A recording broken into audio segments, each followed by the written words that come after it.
Düzenli kullanıyorsun bunları. Abla alınacak mı bunlardan? 12 3 tane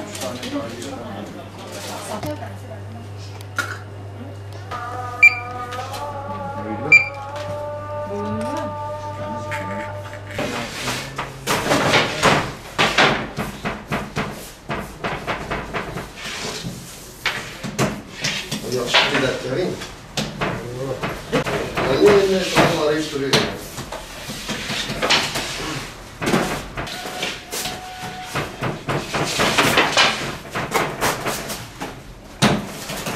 İsmail abi de bir tane getir. İki evlat üç numara, 2 tane oradan dolan Tekin Yedi'ye de 2 tane. Pek tasvip etmiyorum bu zammı. İlaç milletin zaten en büyük zararı ihtiyaçlardan bir tanesi. Onu yapmasınlar bari.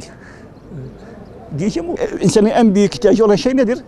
Sağlıkla ilgili ilaçtır. Ekmeğini de biliyorsun, milletin de ekmeğiyle oynanmasın bari en azından. Ekmek ile ilaca gelen zam çok fazla. Hani şu an Siirt şartlarında ekmeğin 1,5 TL olması hakikaten insanları zorluyor. Tamam, şu çağda düşündüğümüz zaman hani 300-400 milyarlık araba alan insanlar umurunda olmuyor pek ama yani arka mahallelere gittiğiniz zaman orada insanların ne kadar ihtiyacı olduğunu göreceksiniz. Hani adamların hakikaten o ekmeğe olan zamda sıkıntı. 1000 TL, 800 TL iş yerlerinde çalışan insanlar var.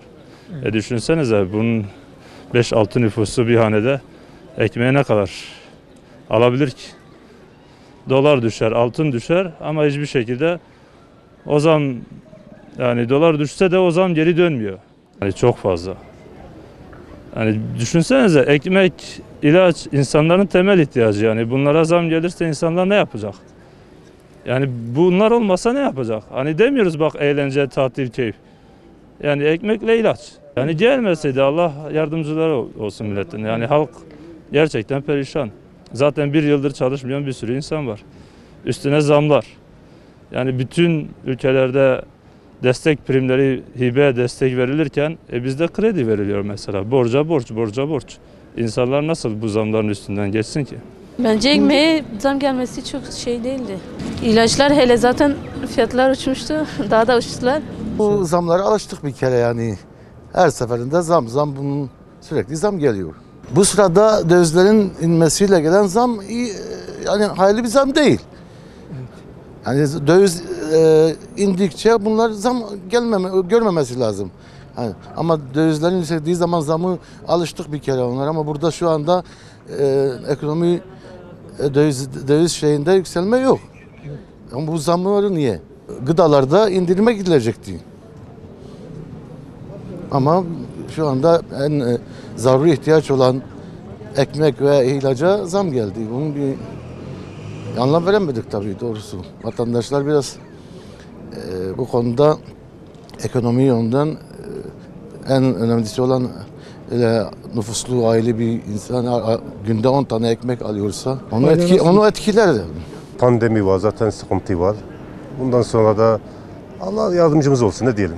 Ekmek tabii ki tam yüksek. Bu ona bağlıdır. Un da pahalı olmuş. 150 lira para olmuş. O da normal bir şeydir.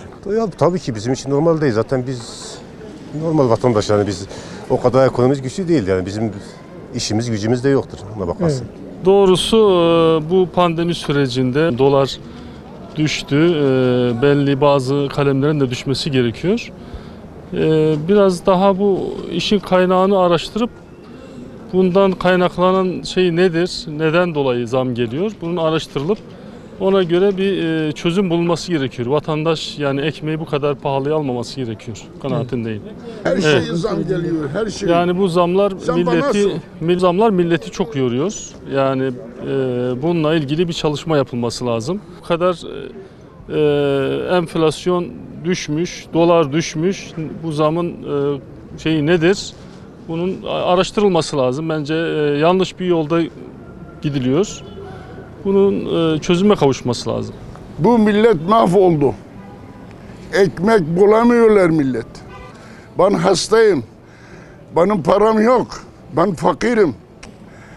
Ekmekten tut domatese kadar, patlıcana kadar hepsi zamlı.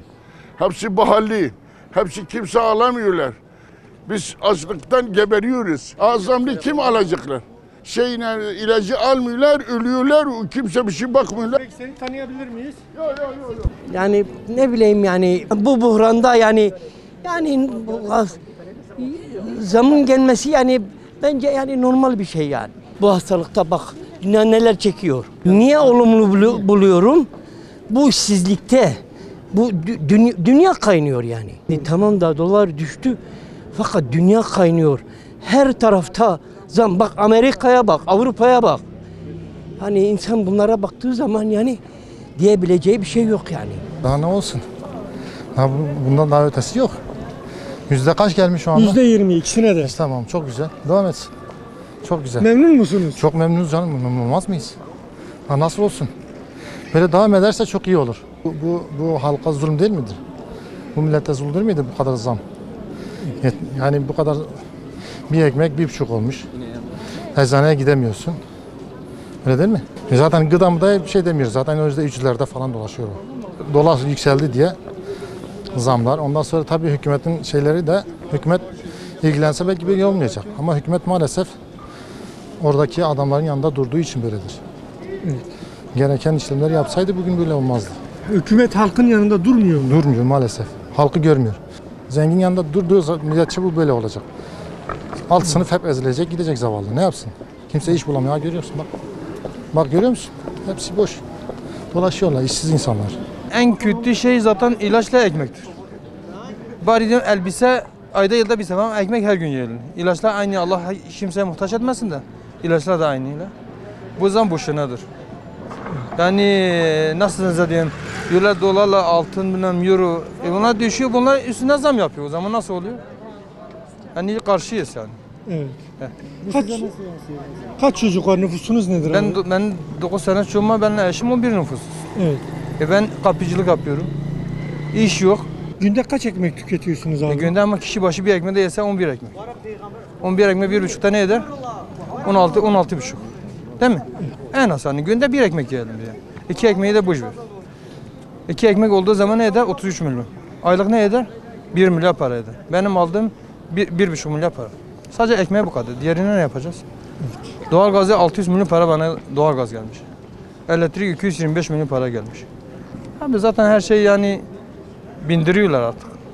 Yetkililer artık bu işine el atması lazım. Yani öyle olmuş ki artık çocukların yüzüne bakamıyoruz. O derecede yasa. Bir kilo et yiyemiyoruz, bir meyve yiyemiyoruz. Ben bu sabah gitmiş, dolaşmış. Yani nerede bir 200 lira eksik varsa insan oraya yönleniyor. İsterse burada desek ortalığında bir ekmek 1 milyondu, burada insan oraya kaça gider. Ne gerek var bu kadar yani? Bir de bir zamanda en bol bereketli yer Sirt. Buğday konusunda olsun, şey konusunda olsun. Şu anda en kötü durumu olan Sirt'tir.